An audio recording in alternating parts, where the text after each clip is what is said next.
তো আওয়ামী লীগ কোন মুখে গণতন্ত্রের কথা বলে? গণতন্ত্রের কথা বলতে তাদের কোনো রাইট নেই। তারা সবসময় গণতন্ত্রকে ধ্বংস করেছে। প্রতিটি ব্যক্তির ওপরে এখন 1,55,000 টাকা আপনার ঋণ। আজকাল সংবাদপত্রে জিয়া রহমান সাহেব লিখতে ভয় পায়, লেখে না, এতটুকু পত্রিকাতে এতটুকু দেয় না। দু একটা পত্রিকা সাহস করে ভেতরে পেজে ছবি দেয়, তাও দেয় না। বিকৃত একটা সমাজতন্ত্র প্রতিষ্ঠা করবার জন্য একটা আপনার সমাজতান্ত্রিক রাষ্ট্র তৈরি করতে চেয়েছিল, অত ওরা নিজেরাই সমাজতন্ত্রে বিশ্বাস করতো না, কিন্তু they didn't believe in socialism। অন্যদিকে তারা সমাজতন্ত্র করবে, করতে গিয়ে কি করলো, আবার একই রকম এখন যেমন দেখছেন চুরি। চুরি মানে কি, এত চুরি যে শেখ মুজিব নিজেই তার বক্তৃতায় বলছেন যে অন্য নেতারা দেশে পায় সোনার খনি আর আমি পাই চোরের খনি। এটা অনেক আক্ষেপের কথা, তার সত্য কথা এটাই। এই যে আপনার তার সততা দিয়ে জিয়া রহমান সাহেব একটা অবস্থার পরিবর্তনে নিয়ে আসলেন, যে সেই ভ্রান্ত সমাজতন্ত্র নীতি থেকে তিনি আপনার মুক্ত ব্যবস্থা, গণতান্ত্রিক ব্যবস্থা, এবং সেটাকে আপনার বহুদলীয় গণতন্ত্র।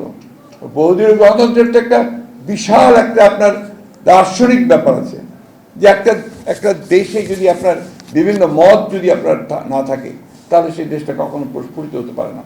তিনি সেই জন্যই বিভিন্ন দল মতের যে মতামত, সেই মতামতকে গুরুত্ব দিয়ে তিনি বহুমাত্রিক যে গণতন্ত্র, সেই গণতন্ত্রকে তিনি প্রতিষ্ঠা করতে করেছিলেন। তিনি সংবাদপত্র, আজকাল সংবাদপত্রে জিয়া রহমান সাহেব লিখতে ভয় পায়, লেখে না, এতটুকু পত্রিকাতে এতটুকু দেয় না।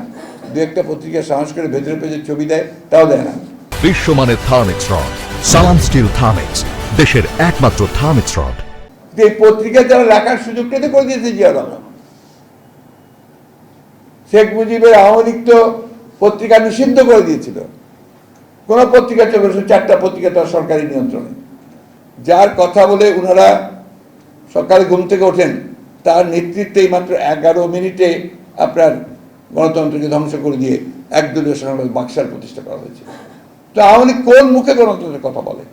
গণতন্ত্রের কথা বলতে তাদের কোনো রাইট নেই। তারা সবসময় গণতন্ত্রকে ধ্বংস করেছে। গণতন্ত্রকে তারা সহ্য করতে পারে না, অন্য মতকে সহ্য করতে পারে না, পরামত সহ্য করতে পারে না। এইরকম একটা দল আমাদের জন্য, জাতির জন্য সবচেয়ে বড় সমস্যা। এই দল যদি ওদের চিন্তা ভাবনাগুলোকে না বদলাতে পারে, তাহলে আপনার এই দেশে গণতন্ত্র তো থাকবে না, এই দলও থাকবে, দেশও থাকবে না। আপনি দেখুন কিভাবে তারা নিজের স্বার্থে, ক্ষমতায় থাকার স্বার্থে কিভাবে দেশকে বিক্রি করে দিচ্ছে। তাদের কথাবার্তাই তো সমস্ত এসছে, আমি ওগুলো রিপিট করতে চাই। তারা আজকে দেশকে বিক্রি করছে, তারা আজকে অর্থনীতিকে ধ্বংস করে দিয়েছে। কার স্বার্থে? অর্থনীতিকে ধ্বংস করেছে সম্পূর্ণভাবে বিদেশিদের স্বার্থে। পরনির্ভরশীল একটা জাতিতে পরিণত করেছে। খুব বড় বড় কথা বলেন, বিএনপির সময়ে বাজেটের পরিমাণ ছিল এত, এখন হয়েছে এত। আরে বিএনপি দেশটাকে ভালোবাসত, দেশটাকে ভালোবাসতে বলে তারা হিসাব করে চলতো যে জনগণের উপরে এই করের বোঝা, ঋণের বোঝা আমরা চাপাবো না। আজকে তো সমস্ত কিছু ঋণের বোঝা পড়ে গেছে। প্রতিটি ব্যক্তির ওপরে এখন 1,55,000 টাকা আপনার ঋণ, প্রতিটি ব্যক্তির উপরে এই দেশে হিসাব করে যেভাবে ঋণ নেওয়া হয়। আবার বাজেট দেয়, সেই বাজেটের মধ্যে জনগণের সমস্যার সমাধানের কোনো কিছু নেই। যে ইনফ্লেশন, সেই ইনফ্লেশন বন্ধ করার কোনো ব্যবস্থা নেই, সেটাকে রোখার কোনো ব্যবস্থা নেই। তারা সেটাকে আরো বাড়ানোর জন্য যা যা করার